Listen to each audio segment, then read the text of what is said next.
스테이트 에머전시 컨디션이라고 길도 막아놓고 사고도 많이 났다 그래서 긴장을 많이 했는데 여러분 애써서 오시느라고 얼마나 힘드셨습니까? 제가 예배를 어떻게 몇 분이 오실지도 모르고 여러 상황에서 고뇌하다가 원래 준비한 말씀을 전해야 될지 아니면 몇 분 안 되시면 위로의 말씀을 전해야 될지 고민을 무척 했어요. 예배드리기 전까지 말씀을 원래 준비한 말씀을 전할까, 급조한 하나님께서 성령의 감동으로 주시는 말씀을 전할까. 사실 이 본문 지금 읽기 전까지도 고민을 하다가 하나님께서 말씀을 주신 것은 누구 한 사람이라도 들어야 될 말씀이다라고 생각이 들어서 가능하면 오늘 준비한 말씀이 우리 모두가 예배에 참여했을 때 다 들었으면 좋을 텐데 한 사람이라도 듣고 그 말씀 가운데 역사하시는 하나님을 만나면 좋겠다. 그래서 원래 예정된 말씀을 다시 전하기로 마음을 먹었습니다. 그래서 사도행전 11장 19절에서 26절까지를 우리가 본문으로 살펴봅니다.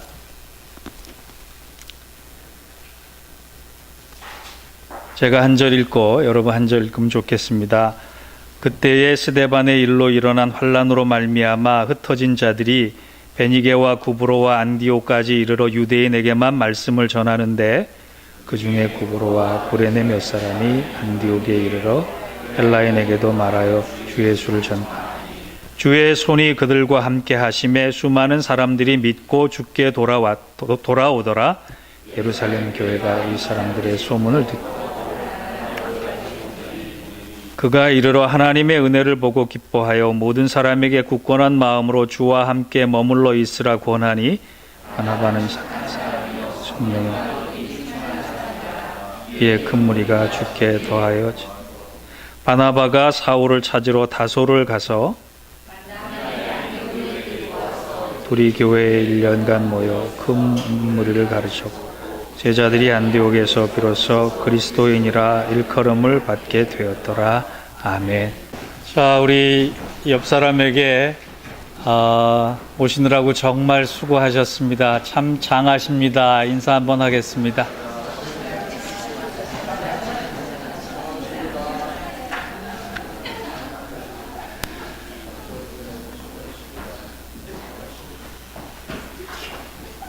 제가 이른비 예배 때문에 집에서 7시 20분쯤 나서서 나오는 중에 교회까지 1시간 한 5분 정도 걸려서 왔습니다. 평소에는 30분 걸릴 거리를 딱 2배 걸렸는데 오면서 본 교통사고만 해도 한 20건 정도 돼서 시간이 지날수록 나아지겠다 생각을 했더니 웬걸 컨디션이 좀 계속 좋지 않은데 그래도 하나님께서 우리 성도들 안전지대에 거하게 해주실 것이다라고 하는 믿음 가지고 미국 교회고 곱틱처치고 다 캔슬했습니다만 저희는 예배 드려야겠다라고 생각을 했습니다. 목사의 고집 때문에 여러분 고생하셨지만 예배의 자리에 나와 있는 여러분들을 하나님께서 만지시고 붙잡으시고 또 승리로 인도해 주실 것입니다. 여러분 제 키가 작다고 생각하십니까? 크다고 생각하십니까? 저는 제 키가 크지도 않고 작지도 않고 평균이라 생각합니다. 저희 아내는 제가 키가 평균인 것에 좀 아쉬움이 있었는지 아이가 자랄 때 좀 큰 아이가 됐으면 좋겠다라고 하는 얘기를 여러 번 했습니다. 실제로 키 크는 약이라고 하는 것을 사다가 먹이기도 했고 간혹 성도들 중에 한의사가 있으면 어떻게 하면 키가 크겠느냐라고 하는 것을 단골 질문으로 해봤는데 그렇게 공들인 바에 의하면 우리 아이가 키 커진 것은 별로 없습니다. 저는 아이가 성장하는 것이 중요하냐 건강한 것이 중요하냐 둘 중에 하나를 고르라 그러면 건강을 먼저 택하겠습니다. 물론 둘 다이면 더 좋겠지만 성장은 했는데 키는 큰데 허약한 것보다는 성장은 덜 해도 건강한 것이 훨씬 좋은 것 같다, 그런 생각을 합니다. 교회도 마찬가지입니다. 교회가 성장하는 것, 그것은 여러 가지 면에서 판단할 수 있는 기준이 다르지만 성장보다 더 중요한 것은 건강이라고 하는 생각이 듭니다. 교회가 세워졌는데 오랜 시간이 지났는데도 성장하지 않았다면 그 교회는 성도들과 더불어 영적인 면에서 건강한가 건강하지 않은가를 먼저 점검해 볼 필요가 있습니다.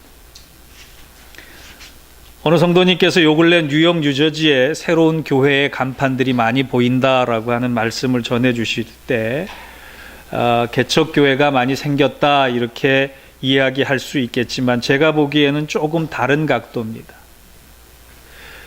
교회가 많이 세워졌다라고 하는 것보다는 교회가 많이 갈라졌다라고 하는 표현이 맞을 것 같고, 건물을 가지고 있는 교회들 중에 자기 건물 유지가 어려워서 서브리스를 줘서 한 지붕 두 가족 경우가 많아졌다 이렇게 생각이 됩니다.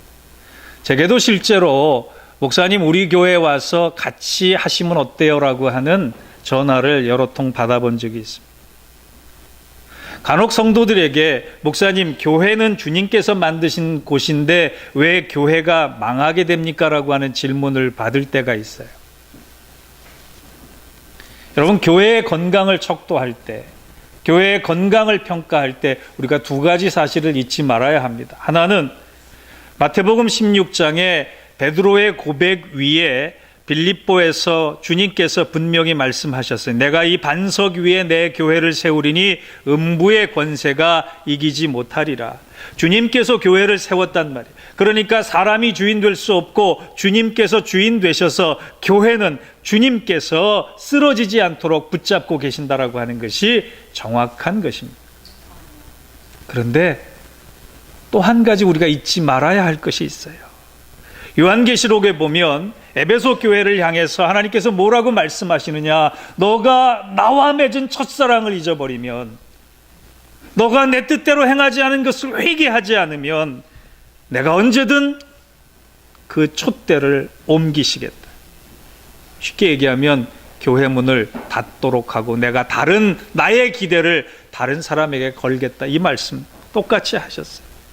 이 두 가지 사실을 연결해 보면 우리가 교회다워지려고 교회의 본질을 붙잡고 애쓰는 동안에는 하나님이 우리 교회를 굳건히 붙잡아 주시지만, 우리가 하나님의 기대에 부응하지 못하는 교회가 됐을 때에는, 하나님과의 첫사랑을 잃어버린 교회가 됐을 때에는 우리도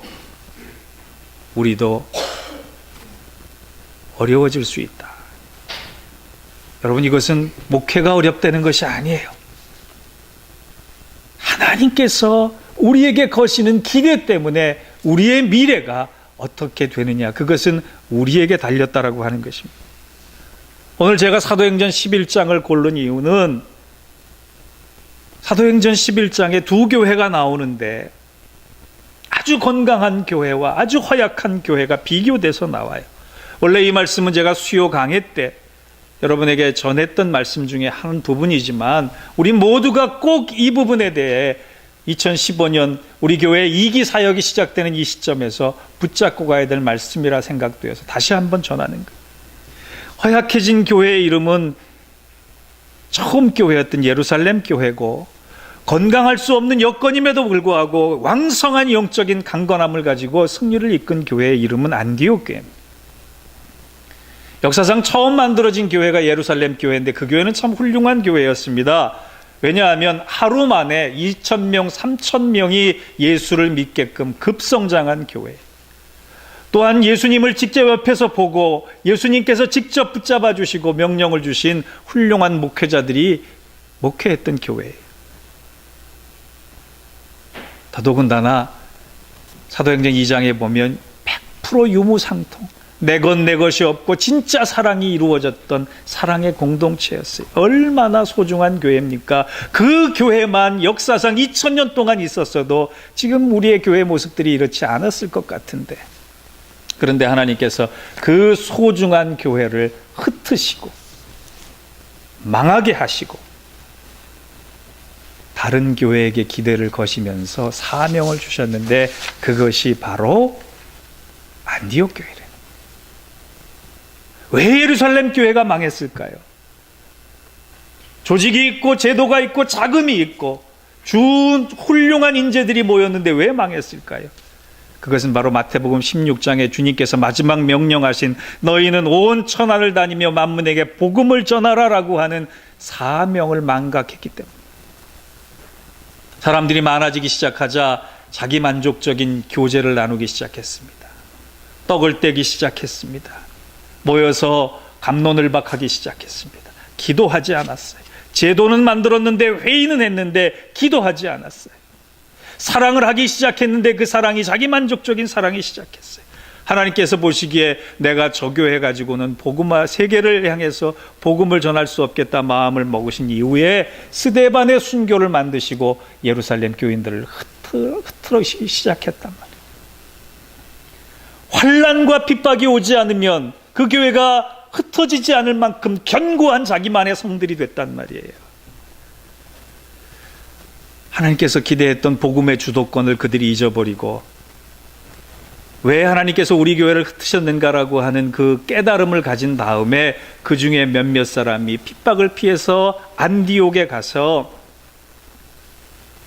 교회를 세웠는데 그 교회가 안디옥 교회란 말이에요. 여러분, 지금 안디옥 교회가 있는 땅은 터키 땅입니다. 터키 땅에 흔적이 없어요. 교회의 흔적이 없어요.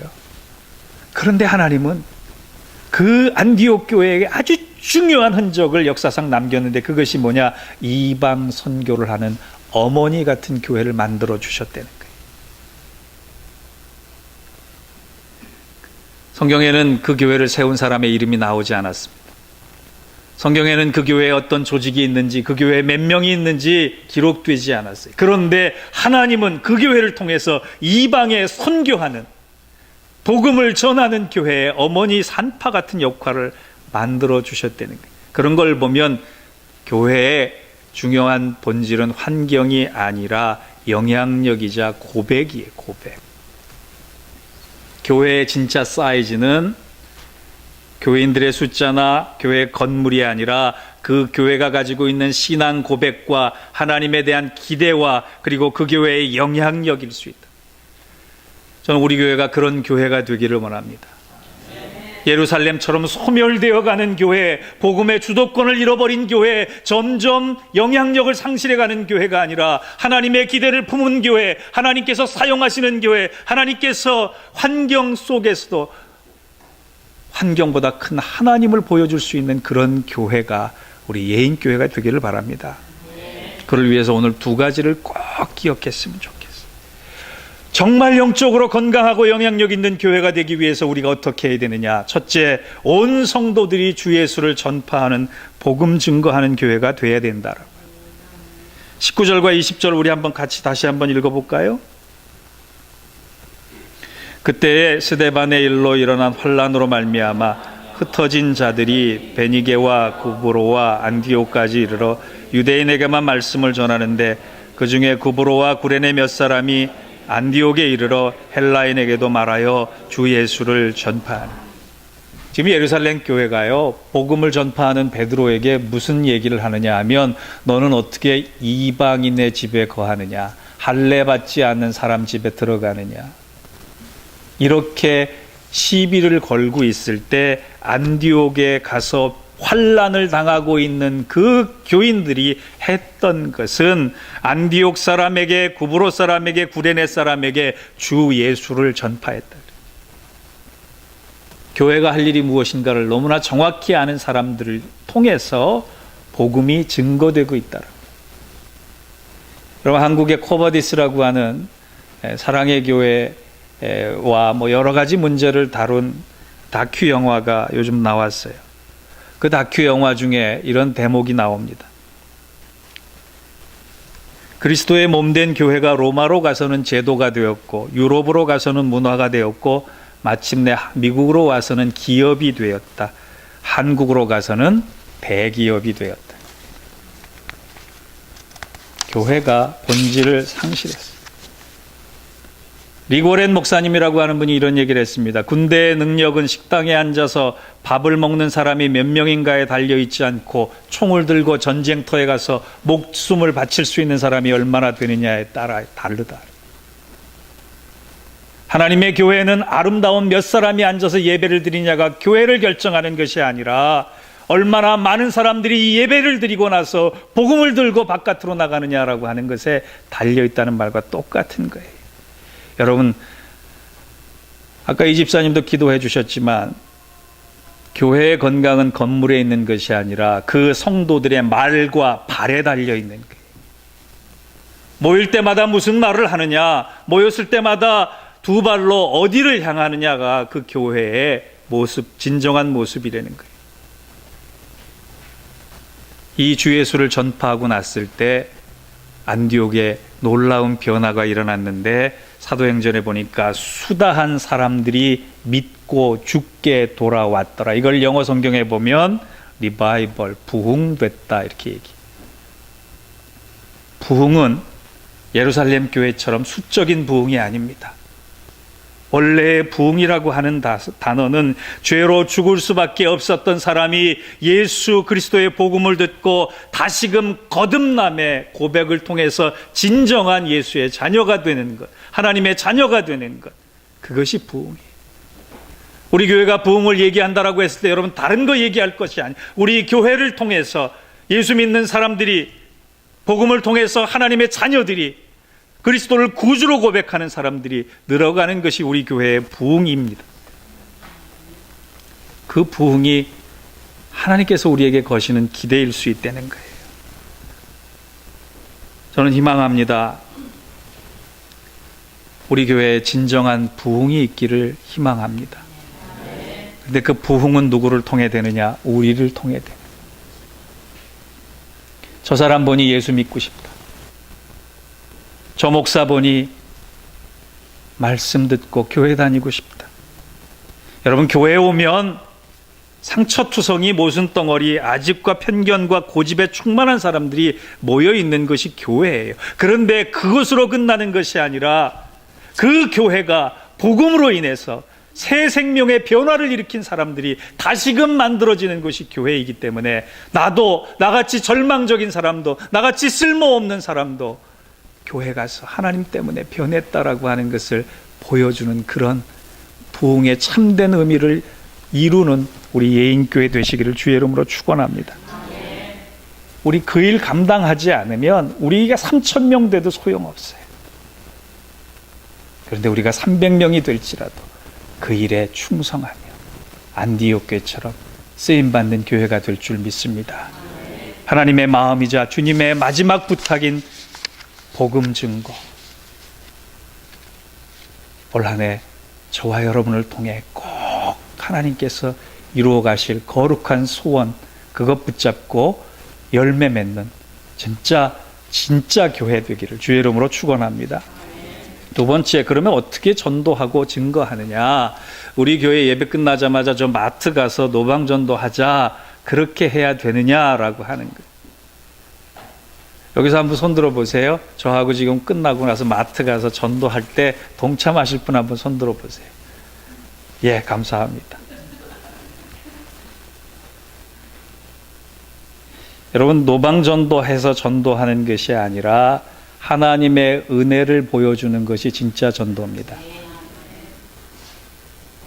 안디옥 교회가 부흥할 때요, 예루살렘 교회에서 저쪽에 안디옥 교회에 부흥이 일어난다는데 진짜 무슨 일 때문에 부흥이 일어나는지 한번 가서 진짜 부흥인지 가짜 부흥인지 한번 점검해 보자. 그래서 파송한 사람이 있는데 그 사람이 바나바라는 거예요.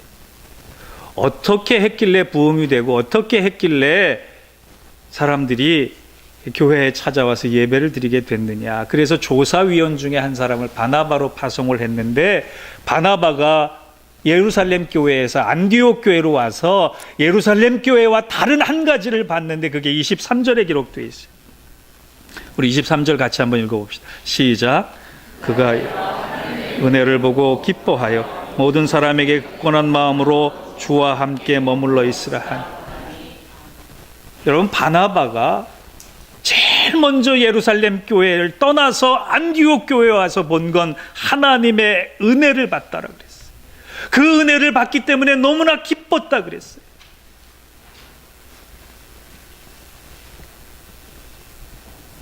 예루살렘 교회에는 없는 것, 안디옥 교회에는 있는 것, 그것이 하나님의 은혜였다. 여러분, 우리 교회가 세상을 향해 보여줄 수 있는 것이 무엇이겠어요? 명예, 타이틀, 숫자, 조직, 프로그램? 아니에요. 우리 교회가 예산이나 재직 구성면에서 보면 이제 작은 교회 범주를 벗어났습니다. 그런데 우리가 그렇게 조금 조직적으로 성장했다라고 해서 세상에 예인교회가 그로잉업 됐다, 그것을 보여주는 것이 아니라 우리 교회를 다녀가신 분들, 오늘도 우리 교회에 처음 오신 분이 계시는데 우리 교회에 와보니까 예인교회 갔더니 하나님의 은혜가 보이더라. 그것을 보여줄 수 있는 교회가 진짜 좋은 교회라는 거예요. 저도 가끔 어떤 교회를 방문하게 됐을 때, 설교를 통해서나 또는 다른 행사 때문에 방문하게 됐을 때 그 교회가 좋은 교회인지 좋지 않은 교회인지를 제일 먼저 무엇으로 판단을 하냐 하면 그때 모여서 예배드리는 예배자의 모습을 보고 판단합니다. 예배자의 표정과 자세, 예배 분위기가 그 교회의 처음 인상인데요, 인상으로 끝나는 것이 아니라 그 교회에 예배드리는 사람들을 통해 은혜를 받으면 오늘 바나바가 받던 하나님의 은혜를 보고 기뻐할 수 있었다라고 하는 마음과 똑같아지는 거예요. 저는 우리 교회 담임 목사로서 우리 교회 예배 점수를 매기자면 사실 좀 자신이 없어요. 제가 얼마 전에 밤새 좀 끙끙 앓았던 이야기 한마디가 있어요. 우리 성도들 가운데 저에게 이런 말씀을 해주셨는데 제가 그게 가슴에 걸려가지고 밤새 잠을 못 잤어요. 목사님 때문에 교회 나옵니다, 이런 말씀을 하시더라고요. 그분은 저에게 힘을 실어주고자 하는 말씀인 거 알아요. 근데 그것을 거꾸로 해석하면 목사님 아니면 교회 안 나오고 싶어요 라고 하는 말과 똑같은 거예요. 여러분, 교회 와서 상처받는 거 다반사예요. 우리 교회라고 상처 없지 않고 다른 교회라고 상처 없지 않고, 우리는 상처를 가지고 사는 사람들이기 때문에 여러분 어디 가든 어느 교회 가든 2, 3개월 조금만 더 깊이 인볼브가 되면 2, 3개월 지나면 교회를 통해 상처받을 수밖에 없어요. 그건 우리가 가진 우리의 본성과 품성의 한계 때문에 그래요. 그런데 우리는 교회 와서 무엇을 받기 위해 있는 사람들이 아니라 무엇인가 보여주기 위해 부름받은 사람이라는 거예요. C.S. 루이스가 이런 얘기를 했습니다. 교회 가서 행복해지기를 원하느냐? 차라리 그 시간에 와인 한 잔 마셔라 그랬어요. 와인 한 잔이 훨씬 우리에게 행복감을 줄 수 있다라고 하는 거예요. 교회는 행복한 것이 아니라 은혜가 있어야 해요. 그 은혜는 내가 하나님 앞에서 지금 어떤 모습으로 서 있느냐, 그 모습으로 다른 사람에게 보여줄 수 있다라고 하는 거예요. 죽을 만큼 시련을 겪은 어떤 성도께서 이런 얘기를 했어요. 목사님, 저는 하나님 앞에서는 많이 울었는데 사람들 앞에서는 많이 웃었습니다. 그게 은혜예요. 하나님 앞에서 웃고 사람들 앞에서 웃으면 진짜 행복한 사람이든지 약간 좀 덜 떨어진 사람이든지, 하나님 앞에서 울고 사람들 앞에서 우는 사람은요, 비관주의적인 사람. 하나님 앞에서 웃고 사람들 앞에서 우는 사람은 피곤한 사람이에요. 그런데 하나님 앞에서 울고 은혜 받아 울고 사랑받아 울고 감사함 받아서 울고 그 받은 은혜 때문에 사람들 앞에서 나는 하나님께서 이런 귀한 것을 채워주셨다, 웃을 수 있는 사람, 그 웃을 수 있는 사람, 죽을 수밖에 없는 환경 속에서도 그 사람이 웃음을 띠고 하나님 앞에 받은 은혜를 자랑할 수 있는 교회가 진짜 교회다라고 하는 것. 여러분, 우리 예배, 우리가 드리는 예배의 모습을 통해서 우리 교회에 처음 온 사람, 우리 교회에 발걸음을 디디려고 하는 사람, 그리고 우리 교회에서 신앙생활을 해서 신앙이 자라는 사람들에게 보여줄 것은 내 예배의 모습을 통해서 하나님 앞에 울고, 저 사람은 저렇게 지금 웃을 수 있는 상황이 아닌데도 불구하고 하나님께 받은 은혜를 통해서 하나님 앞에서는 울고 사람들 앞에서는 웃고 있는 저 모습 때문에 내가 저 사람 통해 은혜 받아서 나도 저렇게 살아야겠다라고 하는 그 은혜 끼칠 수 있기를 주의 이름으로 축원합니다. 아모스에서에 보면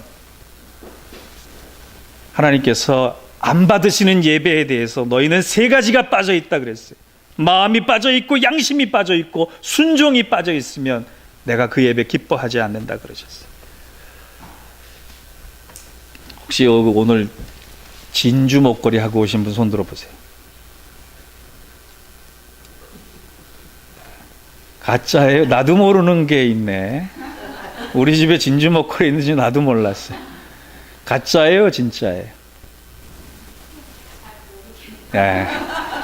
여러분, 자기가 하고 있는 진주 목걸이 가짜인지 진짜인지 분석하기 위해선 엑스레이 찍어보면 돼요. 옛날에는 진짜 진주만 있었습니다.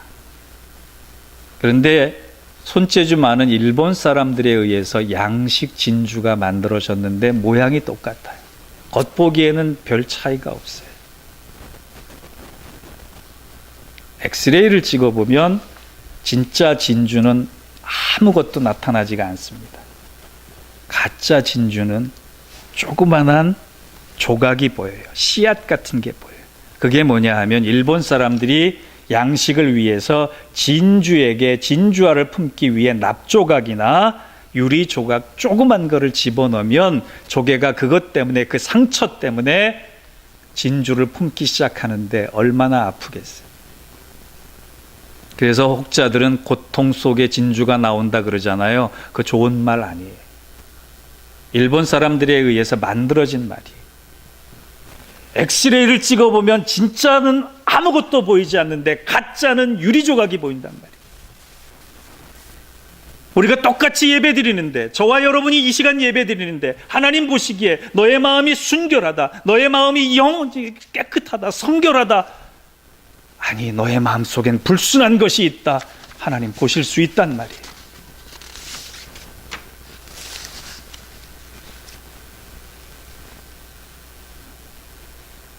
하나님 마음 대신에 내 마음이 들어가 있고, 하나님 주신 거룩함 대신에 내 욕심이 들어가 있고, 하나님이 원하시는 순종 이전에 내가 원하는 욕망만이 들어가 있으면 하나님께서 그 예배자의 마음을 받지 않으신다는, 이런 글이 있습니다. 당신의 예배는 살아있는가? 찬양을 부르면서 예배 후에 뭐 먹을까 생각하고, 기도 시간엔 살짝 눈뜨고 친구가 도착했는지 옆 주위를 살피고, 설교 시간엔 주보가 듣기 낙서하며, 예배 시간 틈틈이 스마트폰 들여다보며, 헌금 시간에 내 지갑 속 들여다보며 얼마를 내면 손해가 안 날지 계산하고 있다면 당신의 예배는 죽은 예배다. 여러분, 제가 하나 부탁드릴 것이 있어요. 벙어리가 이 앞에서 무언으로 설교를 할지라도 그 설교자를 통해서 하나님이 나에게 무슨 말씀을 하시는가라고 하는 것을 주목해 주시기 바랍니다. 예배 시간 온전히 30분 동안 저 설교자의 입술을 통해 하나님이 나에게 무슨 말씀을 하고 있을까라고 하는 것을 주목하세요. 1시간도 온전히 하나님 앞에 드리지 못하는 사람이 하나님께서 나에게 왜 관심을 가져주지 않느냐 불평할 자격이 있겠어요?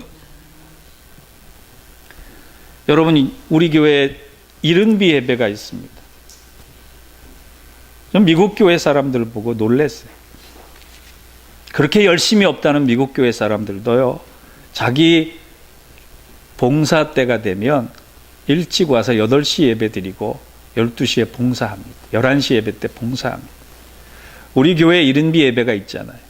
만약에 자기가 무슨 봉사의 순서를 맡으면 여러분 일찍 오셔서 그 한 달 동안 이른비 예배 드리세요.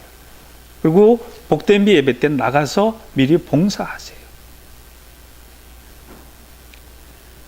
저렇게 바쁜 상황 속에서도 저렇게 간절함으로 예배드리고 있는 그 모습을 볼 때, 하나님도 보고 계시고 우리들도 서로 보고 있을 때 그 예배드리는 자세를 통해 은혜 받는다면 우리 얼마나 큰 영향력을 주겠어요. 어떤 청년이 단기 선교를 떠났습니다. 이 청년은 부모님 때문에 강제로 단기 선교를 보내줬던 사람이에요. 그런데 단기 선교를 중국으로 갔는데, 중국에서는 옛날만 해도 예수 믿고 찬송 부르고 예배 드리는 것을 허락치 않았기 때문에 주일날 됐는데 그 단기 선교팀이 예배를 드려야 되는데 어떻게 할까 하다가 목사님께서 한 곳에 모이라고 새벽에 불렀어요. 아무도 눈에 띄지 않는 그 허름한 방에 사람들이 몇 명 모여서 우리 지금부터 예배 드리는데 찬송을 소리내 부르면 잡혀가니까 이렇게 예배하자. 그러면서 찬송을 부르는데 가사를 소리낼 수밖에 없으니까 입만 벌려서 이 찬송을 부르기 시작했어요. 모두 소리내지 않고 입모양만으로 찬송을 부르는데, 그때 찬송이 만입이 내게 있으면 그 입 다 가지고 내 구주 되신 은총을 늘 찬송하리. 여러분 생각해 보세요. 우스꽝스러운 일이에요. 찬송을 부르는데 소리를 내지 않고 불렀단 말이에요.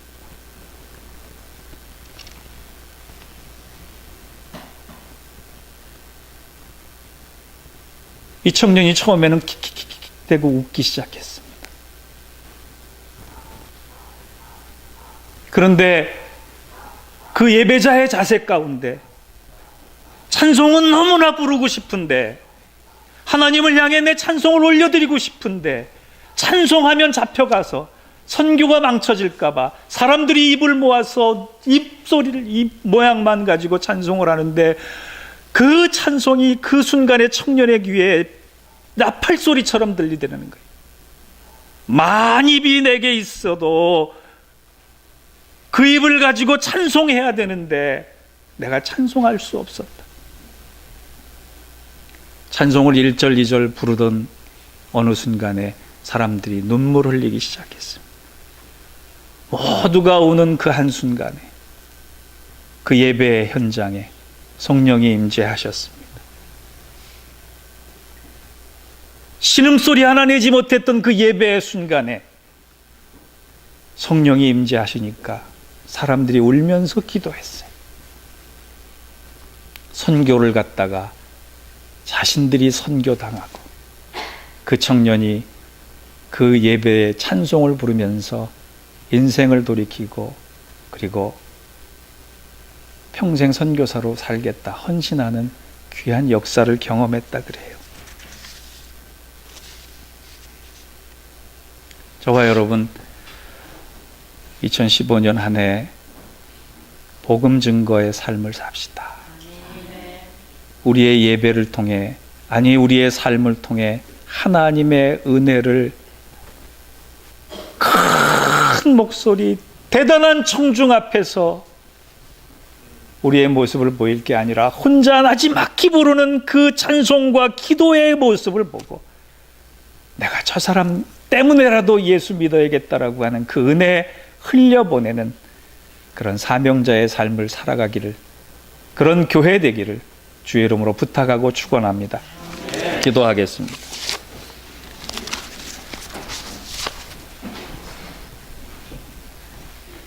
우리 예인교회를 통해 하나님 보여주실 것이 있음을 기대하시고 우리를 불러 모아 주셨는데, 우리가 세월이 가면서 우리에게 맡겨주신 본분을 잊어버리고 예루살렘 교회처럼 제도를 만들어가고 조직을 만들어가는 일에 우리의 관심을 쏟았는지 모릅니다.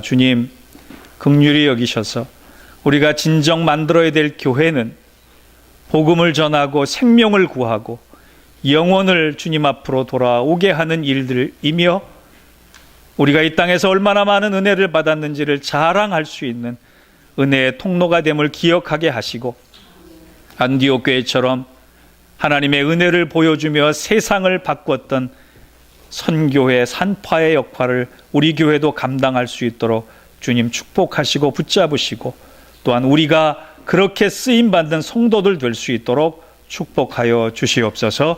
예수님의 이름으로 기도하옵나이다. 아멘.